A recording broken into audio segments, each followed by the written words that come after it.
Por que a lógica parece não fazer sentido? Falácias, o que é isso? Isso é disciplina de português, de matemática? Bom, acho que a ideia desse vídeo é elaborar um pouco mais sobre essas questões, resolver alguns incômodos que eu tenho visto das pessoas que estudam raciocínio lógico. E acho que a primeira coisa que me ajudou a gostar mais de raciocínio lógico é entender de onde vêm essas coisas, né? Eu sou engenheiro, eu sou filósofo também, e a lógica aristotélica, a lógica antiga, ela veio para responder, para entender melhor os oradores, aqueles grandes oradores que falavam bem, falavam bonito, tinham um bom alcance na época, mas não tinham grande conteúdo. Então, o raciocínio lógico ele vem para tentar entender qual que é a força de um argumento, se aquele argumento é válido ou não, se aquelas premissas são fortes, se elas levam àquela conclusão. E tá tudo bem não parecer intuitivo, é bom que não pareça, é bom que cause estranhamento, para que você consiga entender a construção das coisas. Eu acho que esse é o ponto-chave da lógica, assim, se você está incomodado assim, com alguma coisa, eu tento pensar que eu estou me protegendo a possíveis falácias, a possíveis argumentos que parecem corretos, mas não são. E acho que essa é uma boa motivação aí para seguir em frente. Eu fiz esse resumo sobre o conteúdo de falácias, a ideia aqui hoje é compartilhar com vocês que estão estudando aí para o concurso da Câmara dos Deputados ou para algum outro que cobre esse assunto, resolver algumas questões no estilo Sebrasp e do Sebrasp mesmo de concursos anteriores. Espero que o vídeo contribua de alguma maneira. Então, falácias, trazendo uma definição, são argumentos que parecem corretos, mas não são. Se a gente fala de argumentos, argumentos são premissa, é o conjunto de premissas que leva a uma conclusão. Essa é a estrutura argumentativa do raciocínio lógico. E falácias não é a mesma coisa que mentira, não é a mesma coisa que falsidade, verdade, falsidade. Quando a gente fala de premissa, quando a gente fala de verdadeiro ou falso, a gente está falando do valor lógico das premissas. Se aquela premissa, se aquela proposição é verdadeira ou falsa. Se eu estou falando de um argumento, eu posso falar se aquele argumento ele é formalmente válido ou inválido. Ou seja, se aquelas premissas, se aquela conclusão decorre necessariamente das premissas ou não. E as falácias é olhar um pouco globalmente para essa questão, assim, se esses argumentos parecem corretos, mas não são. Então, a gente tem as falácias que são as falácias formais, né, que é quando o argumento ele é inválido formalmente, então tem problema nessa construção de premissas e conclusão, a conclusão não decorre das premissas. E a gente também tem as falácias informais, que são falácias que podem ter problemas no conteúdo, na forma, no contexto e outras coisas. Etimologicamente, falácias vem do verbo falere, eu nem sei como, não falo latim, mas vem do verbo enganar, assim. Então é um pouco esse intuito, daí que vem esse nome. E acho que uma curiosidade, uma palavra adicional que é importante saber, sofismas, né, são falácias intencionalmente deliberadas, usadas para persuadir ou trapacear.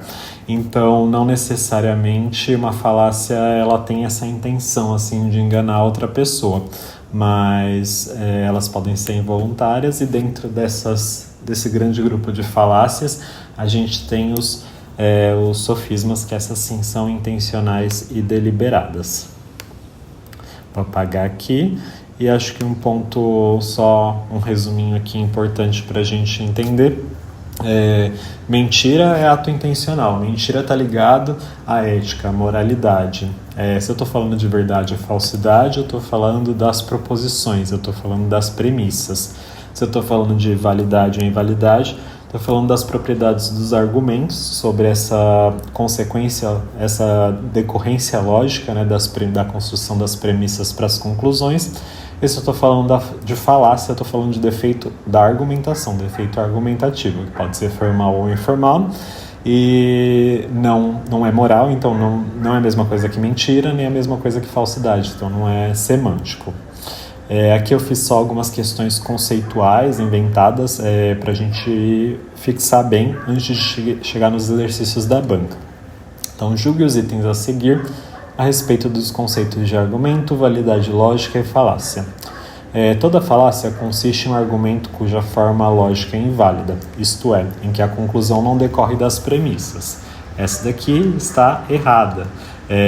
A gente sim tem falácias cuja forma lógica é inválida, que são as falácias formais, que a gente já vai ver, mas a gente também tem outros tipos de falácia, então que a forma lógica é válida, assim, não tem nenhum problema de premissa a conclusão, mas tem outro problema de contexto, assim, que aquela não é bem a causa, o contexto tá meio bagunçado, a gente vai entender um pouco mais outros tipos de falácia.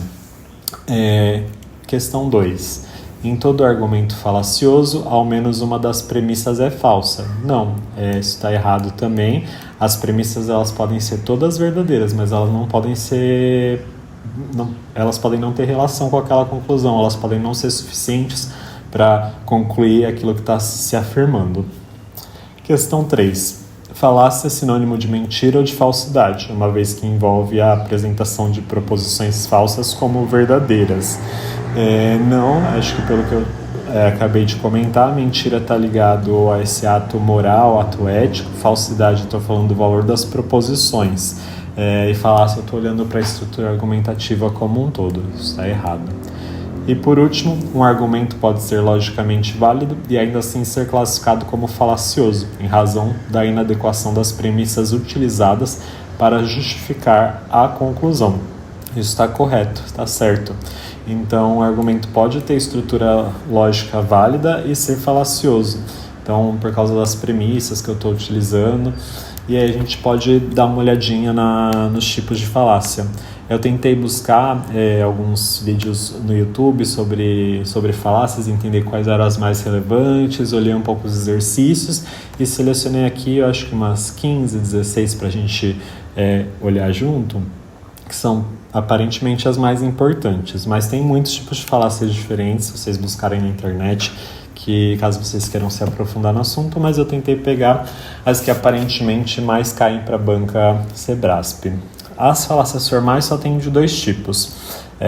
As falácias de afirmação do consequente, onde a gente conclui a causa a partir do efeito. Então, para a gente entender, se chove, a rua fica molhada. A rua está molhada, logo choveu. Isso é uma falácia. Por quê? Dá para a gente tirar essa conclusão com base nessas premissas? Então, sempre que a rua está molhada, eu posso concluir que choveu? A prefeitura não pode lavar a rua assim, então, ok, se choveu, a rua vai ficar molhada, pelo menos por alguns minutos, né? Nesse calor vai evaporar super rápido. Mas sempre que só porque a rua está molhada, eu posso concluir que choveu? Então, se acontece o consequente, eu posso concluir sobre o antecedente? Então, acho que um outro ponto importante é falar que esse primeiro termo aqui a gente chama de antecedente, esse segundo termo consequente. E se a gente escrever na linguagem lógica, né? Então, chover eu vou chamar de minha proposição A, a rua ficar molhada, minha B, né? Se A, então B, ou nessa notação, a rua está molhada, então B, logo choveu. Não posso concluir isso. Se acontecesse A aqui, aí sim eu poderia concluir B, porque se A, então B. Mas só porque aconteceu B, não. Como comentei, isso é mais intuitivo, né? A rua está molhada, a rua pode estar molhada por outros motivos também. Esse é um exemplo mais óbvio, assim, mas quando são exemplos que assim, mais confuso, assim, então a gente tem que tomar cuidado com essa estrutura porque é uma falácia formal. Um outro tipo de falácia formal é a de negação do antecedente. Então, se chove, a rua fica molhada. Então, A, então B. Não choveu, não A, então estou negando o antecedente. Posso concluir que a rua não está molhada? Não B? Não, isso também é uma falácia, porque não é porque não choveu que a rua vai estar sempre seca. Como eu falei, a prefeitura pode passar lá, pode molhar a rua, pode estar lá limpando e a rua estar molhada. Então tomem cuidado com esse tipo de estrutura. Esse é o tipo de falácia da negação do antecedente. E vamos para as falácias informais antes de seguir para os exercícios. Sobre as falácias informais, eu tentei agrupar elas em alguns grupos, agrupar em alguns grupos é meio redundante, né? Mas tentei agrupá-las aqui para a gente ver as principais. Então, as falácias informais podem estar relacionadas a defeitos no conteúdo, no contexto ou na linguagem. Então, a gente tem as causais, talvez, uma importante é de falsa causa, é o post hoc, também não sei como pronunciar, acho que é assim, ou de conclusão precipitada. Então ela vai confundir alguma coincidência, alguma coisa que aconteceu com a causa do assunto. Então, depois que mudou o ministro, a economia piorou. Logo, a mudança do ministro causou a crise. Não, a economia pode ter piorado por diversos motivos. Então, e eu estou pegando isso como eu bem entender, assim, para justificar. Eu preciso de mais elementos, isso me aparenta uma falsa causa. Então, essa daqui é uma falácia de falsa causa. Falsa causa, ok, intuitivamente pelo nome, mas tomem cuidado quando a banca vai tentar buscar os sinônimos que não são tão evidentes, como post hoc ou conclusão precipitada, talvez é mais intuitivo também. A gente tem a simplificação exagerada, que vai explicar o fenômeno complexo por uma única causa. Então, o déficit público existe só por má gestão. Isso daí a gente está pegando problemas complexos e resolvendo de uma maneira bem simplificada. É como a gente fala, o problema da educação sei lá, a ausência de tecnologias. Então, comprar tablet vai resolver tudo. Então, tomem cuidado. Isso é um tipo de falácia de simplificação exagerada. A educação, ela precisa de vários outros elementos, de incentivo aos professores, de envolvimento, enfim, cuidar dos alunos, das escolas, de várias outras coisas. Então, quando a gente vê muito isso, a gente tem buscar soluções simples para problemas complexos e uma falácia de simplificação exagerada. Um outro tipo importante que acaba caindo bastante nas provas é de ladeira escorregadia, ou derrapagem ou bola de neve. Então pode aparecer como esses 3 nomes na banca e ele vai supor uma cadeia inevitável de consequências. Então, aqui um exemplo: se aceitarmos atrasos de 5 minutos, logo ninguém chegará no horário e o trabalho deixará de funcionar. Eu poderia até parar aqui, logo ninguém chegará no horário, então eu tô já, só porque eu aceitei um atraso de 5 minutos, ninguém vai chegar no horário. Isso daqui eu já tô pensando numa consequência assim meio exagerada e o trabalho vai parar de funcionar, outra consequência exagerada. Então isso, pensar na ladeira escorregadia vai aumentando assim, rolando assim e exagerando, né? Derrapagem ou bola de neve é um pouco essa ideia desse tipo de falácia. As de apelo, a gente pode ter o apelo à emoção, que é um grupo mais geral, assim, usar uma emoção para forçar o argumento. Não vote contra esse projeto, pense nas famílias que sofrerão. Então, como argumento para o projeto, eu vou apelar para a emoção de pensar nas famílias. E a gente tem um mais específico ainda, que é o apelo à piedade. Eu vou pedir compaixão ao invés de justificar aquilo que eu estou querendo argumentar. Por exemplo, o candidato deve ser aprovado porque passou por muitas dificuldades, teve uma vida difícil, então aí é um outro tipo de apelo, mas está relacionado ao apelo à emoção. A gente tem o apelo à autoridade, quando só porque é uma autoridade isso vira uma prova conclusiva. Por exemplo, um especialista defendeu a proposta, logo ela é correta. Então, não é porque ele é um especialista no assunto que tudo que ele defender vai ser correto. Às vezes ele defendeu, assim, não leu direito, assim, não basta só autoridade, ela tem que exercer esse papel de autoridade no sentido de, tipo, mostrar que estudou sobre o tema e tudo mais, não basta só falar assim, não, mas ele é professor, mas ele é especialista, mas ele é não sei o quê. Então, tomem cuidado com esse tipo de argumentação. Apelo ao povo, quando a opinião da maioria é usada como fator de convencimento. Então, por exemplo, a maioria das pessoas acredita em alienígenas, portanto eles existem. Não é porque a maioria das pessoas acredita em algo que aquilo está correto. Aqui eu peguei exemplos mais absurdos assim para ficar claro assim o que quer dizer cada um deles. Mas esses de apelo são até mais intuitivos pelo nome. Apelo às consequências, julga a verdade pelo impacto desejável ou indesejável. Essa tese não pode ser aceita, esse projeto não pode ser aceito, pois traria prejuízos ao país. Mas que prejuízos, assim? Qual que é a relação da tese com os prejuízos? Eu estou focando na consequência que isso vai trazer como a minha argumentação. Pela ignorância, então a ausência de provas vira prova. Então, ninguém provou que essa medida dará errado, logo ela dará certo. Então, por eu não ter provas, eu vou usar isso como argumentação para ser o correto. E também desvio de tema, isso acontece bastante em redes sociais, comentários de hate assim. Então, vai mudar o foco para fugir da questão. Então, você está falando assim, que, o problema, a gente tem que resolver o problema, por exemplo, do orçamento público. Aí a pessoa vai falar, não importa o orçamento, o problema é a falta de patriotismo. E esquece tudo que você está falando para jogar um outro problema, para desviar o assunto de fato. Vamos lá, mais algumas. Essas daqui caem bastante na Sebrasp, as de generalização. A gente tem a generalização apressada, que vai concluir uma regra geral com poucos casos. Então, com base em uma situação específica, 2 casos específicos, poucos casos, 1 caso, vai generalizar. 2 políticos foram corruptos, logo a política é corrupta.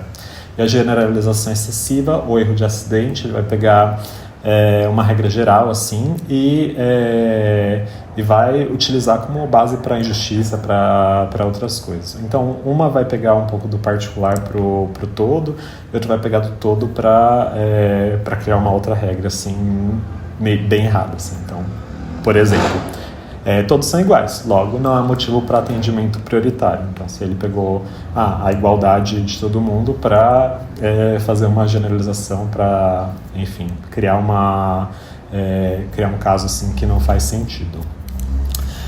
Outras, para terminar, outras que são bastante cobradas que eu encontrei e criei essa lista, é que eu já errei a numeração em algum canto. Aqui era 11, 12, mas é para terminar no 17 aqui. Então, esse 13, 14, 15, 16. Ad hominem, ou ataque pessoal, argumento contra a pessoa. A proposta é ruim porque veio de um político investigado. Então, você vai atacar a pessoa para julgar a proposta dela. Assim. Então, você não está argumentando com base na proposta, mas com base na pessoa. Falso dilema, reduz as opções a 2 excludentes falsas, então vou colocar, só tem essas 2 soluções, só tem essas 2 opções, ou é reforma ou é contra o Brasil. Petição de princípio, argumento circular ou círculo vicioso, quando a conclusão já está nas premissas. Então, a imprensa é imparcial porque noticia os fatos de forma neutra. Então, basicamente, a conclusão ela só retomou o que já estava na premissa, né? Noticiar de forma neutra não é ser imparcial. E aí toma cuidado, porque argumento circular ou círculo vicioso ainda é mais intuitivo, mas petição de princípio é meio chatinho de lembrar, né? Então é importante entender que é disso que está se tratando. A ambiguidade é usar a mesma palavra com sentidos diferentes. Então, todo banco é seguro. O banco da praça é banco, logo é seguro. Mas calma, um é banco de retirar dinheiro, banco de instituição financeira, e outro é banco de sentar. Então, tomar cuidado com esse tipo de falácia. E por último, espantalho ou homem de palha. Então, é quando alguém distorce, exagera ou simplifica o argumento de um oponente, criando uma versão falsa e mais fraca, o chamado espantalho. Então, por exemplo, se alguém fala precisamos de mais fiscalização no orçamento público, a resposta falaciosa, né, por espantalho, por essa distorção, eles querem proibir todo o gasto público e paralisar o país. Então, vai distorcer, exagerar, simplificar o argumento de forma falaciosa. Eu sei que às vezes é difícil, né, de lembrar com só um exemplo, essa definição. Não sei se esses exemplos que eu peguei foram os melhores também, mas esse foi o resuminho que eu acabei fazendo para estudar, e acho que vai ficando um pouco mais claro com as questões. Então aqui selecionei algumas questões, filtrei pela banca Sebrasp, e vamos lá fazer algumas questões. Deixa eu aumentar talvez o tamanho da tela, perfeito. A maior prova de honestidade que realmente posso dar neste momento é que continuarei sendo o cidadão desonesto que sempre fui. Considerando o texto, julgue o item seguinte. Pode-se inferir da frase que a maior parte dos cidadãos é corrupta e, portanto, a sociedade é corrupta em sua totalidade. Então, bom, aqui já é complicado, né, essa inferência que foi feita, porque a própria frase já traz uma falácia. A maior parte dos cidadãos é corrupta e, portanto, a sociedade é corrupta em sua totalidade. Isso daqui é uma generalização apressada, assim, ele está generalizando, pegando um grupo e generalizando para um todo. Então, aqui já tem uma falácia, e essa falácia, ainda por cima, já é um argumento falho e não pode ser tirada do do texto de base, então isso aqui tá errado. Deixa eu deixar aparecendo todas as questões, porque aí fica mais fácil de fazer só a rolagem. Segunda questão. Em uma conversa sobre felicidade, Maria proferiu o seguinte argumento: a população da cidade onde nasci é feliz, porque fiz uma pesquisa com meus conhecidos que moram lá e todos, sem exceção, disseram que são muito felizes. Nessa situação, a falácia que se identifica no argumento proferido por Maria é conhecida por... De novo, ela pegou os conhecidos que ela tinha na cidade, disseram que todos, sem exceção, são muito felizes e conclui que a população da cidade onde nasceu é feliz. Então, o mesmo tipo de falácia, a gente vai caindo de novo, uma generalização. É só para ver as outras que caíram aqui. Então, ladeira escorregadia, aquela das consequências de isso, já acarreta nisso, que acarreta naquilo. Então, petição de princípio é do argumento circular, quando a conclusão já está nas premissas. Apelo à ignorância, quando a falta de argumento já se torna um argumento. Falsa causa, quando eu uso uma causa que não tem nada a ver com aquilo que eu estou falando antes. E a gente já vai vendo o que costuma cair na banca. Próxima questão. Durante uma reunião em determinado tribunal, discutia-se a alocação de servidores para atender ao aumento de demandas em varas específicas. A diretora da vara, Sandra, argumentou: precisamos realocar servidores para as varas que apresentam maior número de processos em atraso. Esse é o critério mais lógico e eficiente para atender a necessidade do tribunal. Mas Vera, diretora da vara B, se contrapôs: concordo que a redução do atraso seja importante, mas precisamos considerar o impacto dessa realocação nos setores que perderão servidores. Sem uma análise mais ampla, podemos comprometer o funcionamento global do tribunal. Tendo a situação hipotética precedente como referência, julgue o item seguinte. O argumento de Sandra é válido porque se baseia na lógica de priorizar a demanda em atraso, que é um critério objetivo. Vamos lá. A Sandra, ela tem algumas coisas que incomodam assim nessa frase dela, né? Então, a gente precisa realocar os servidores que apresentam o maior número de processos em atraso, ser o critério mais lógico e eficiente para atender a necessidade do tribunal. É mais lógico e eficiente com base no que ele é o mais lógico e eficiente para atender a necessidade do tribunal. Tanto que a Vera falou, não, a gente precisa analisar outras coisas para reduzir o atraso, porque só retirar servidor e jogar para outro lugar pode acabar afetando esse setor que foram retirados os servidores, podem ter outras alternativas mais interessantes.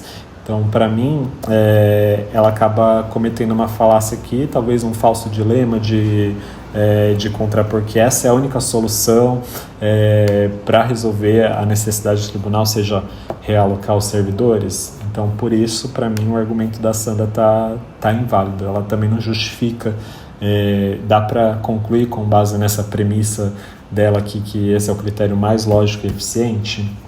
Então, para mim, o argumento não é válido, não está suficiente para eu chegar na conclusão com base nas premissas. Mas aqui bastante gente errou. Caiu em 2025 no TRF, sexta região. Questão 4. Em uma reunião na qual se discutia a distribuição de recursos financeiros para diferentes setores de um tribunal, João propôs que o setor jurídico deveria receber a maior parte dos recursos, argumentando o seguinte: o setor jurídico é o mais importante do tribunal, pois lida diretamente com as decisões judiciais. Sem recursos adequados, não poderemos garantir a eficiência e a qualidade dessas decisões. Logo, é essencial priorizar esse setor em detrimento dos demais. Maria, porém, contra-argumentou: mas João, priorizar o setor jurídico sem considerar as demandas operacionais dos outros setores pode prejudicar o funcionamento do tribunal como um todo. Precisamos de dados e de critérios objetivos para tomar essa decisão. Considerando o diálogo hipotético precedente, julgue o item relativo a raciocínio lógico e argumentação. A fala de João é um exemplo de falácia de apelo à consequência. Então, vamos lá.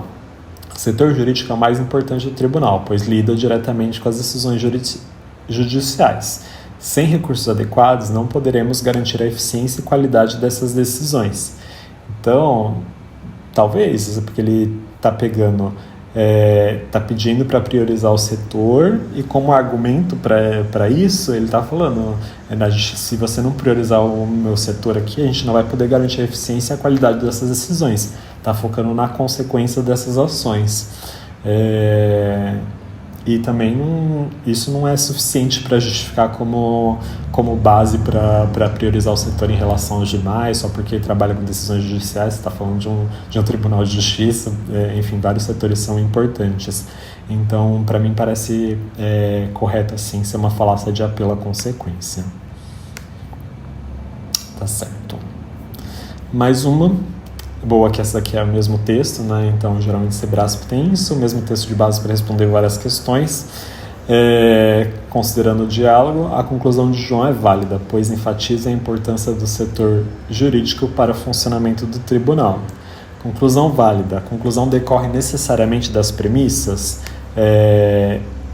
Então, basicamente, ele fala que o setor é mais importante, pois lida diretamente com as decisões, logo é essencial priorizar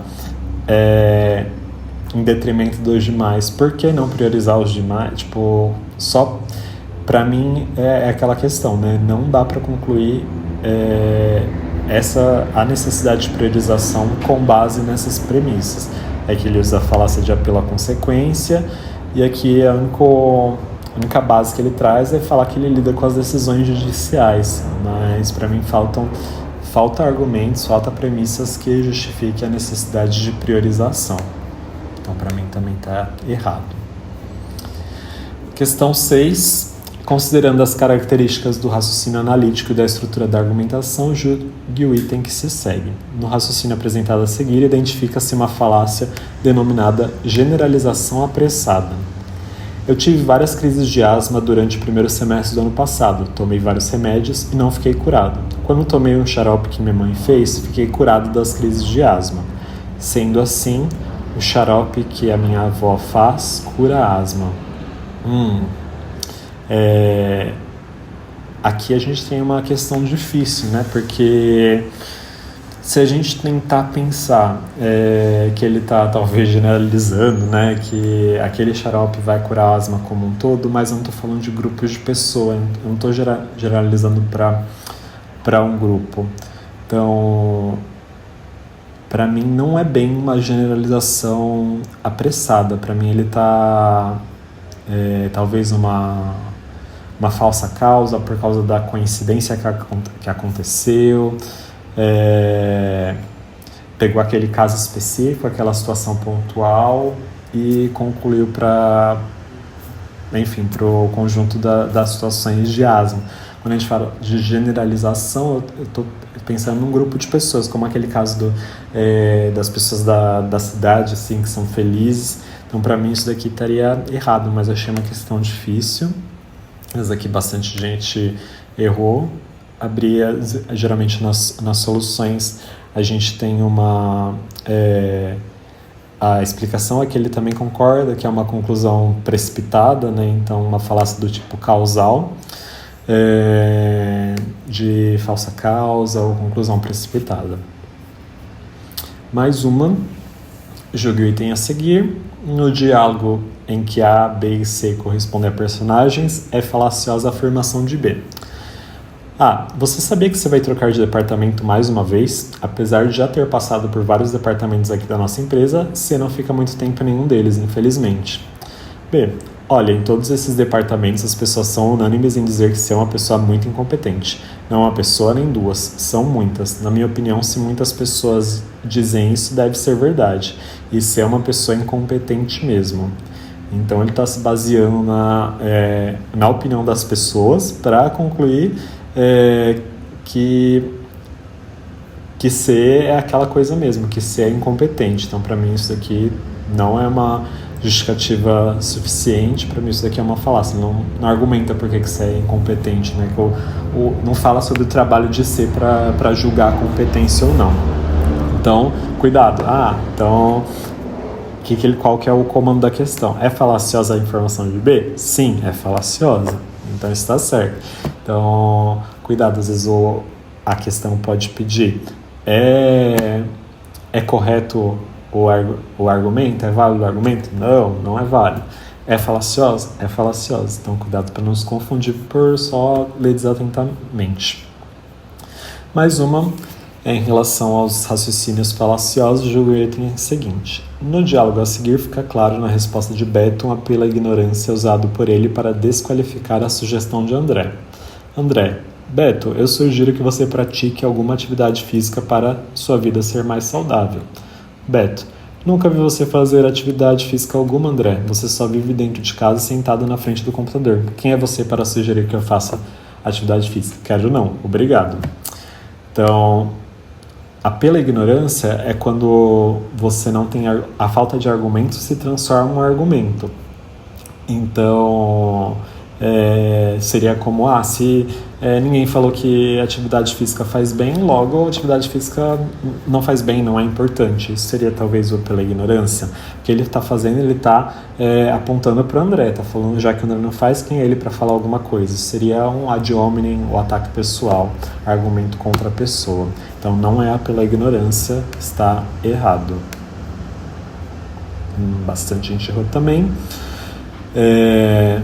Mais uma.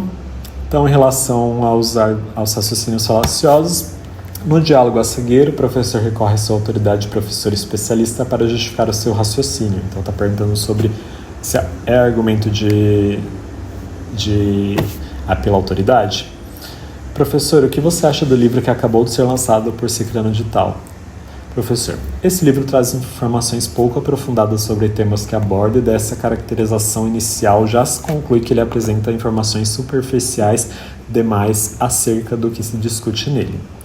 Aqui o problema que eu enxergo é ele tirar essas conclusões pouco aprofundadas sobre os temas com base dessa caracterização inicial. Então parece que ele leu só o início do livro, a introdução, capa contra capa, o início do livro para concluir que ele apresenta informações superficiais acerca do que se discute. É um livro que acabou de ser lançado, então aqui ele não fala assim, como professor, ele não fala isso do que a gente tem aqui de problemas da argumentação dele, ele tirar da caracterização inicial algo sobre o livro inteiro, que possivelmente ele não leu. Então, não é a autoridade de professor que ele recorreu a uma falácia de generalização. Generalização, sim. Errado. Isso aí, acredito que seja generalização, sim, falácia de generalização, perfeito. Só para garantir que estou fazendo certo. Uma última 10ª questão aqui para a gente treinar. Em relação aos raciocínios falaciosos do item seguinte. Na entrevista a seguir, a resposta de Marcos é fundada em um raciocínio falacioso denominado falsa causa. Marcos, você poderia nos contar de onde vem o seu sucesso pessoal e profissional? Marcos, bem, é fácil. Não sou uma pessoa mesquinha, respeito meus pais, tenho consideração e estima pelos meus amigos, sou uma pessoa trabalhadora, tenho minhas crenças acerca do certo e errado, é isso. Essas são as causas para o sucesso pessoal e profissional do Marcos. Essa é uma questão um pouco complexa para mim, porque para mim sucesso pessoal, profissional é uma questão às vezes até subjetiva, principalmente quando a gente fala de sucesso pessoal. Mas se a gente olhar para a argumentação dele, não ser uma pessoa mesquinha, respeitar os pais, tem a ver com sucesso profissional, estima pelos amigos, crenças acerca de certo e errado. Para mim essas não parecem ser causas de fato, assim, causas diretas do sucesso, principalmente profissional dele. O sucesso pessoal é muito subjetivo para mim. Então, para mim faz sentido ser uma falácia de falsa causa, porque não decorre, essas causas não decorrem diretamente a conclusão do sucesso dele. Eu não consigo concluir diretamente com base nessa resposta. Então, para mim, de fato, tá certo. E é isso. Espero ter contribuído de alguma maneira aí para os estudos de vocês. Se tiverem dúvidas, necessidade de outros temas aí, por favor, fiquem à vontade para deixar nos comentários. E bons estudos para vocês. Tchau, tchau.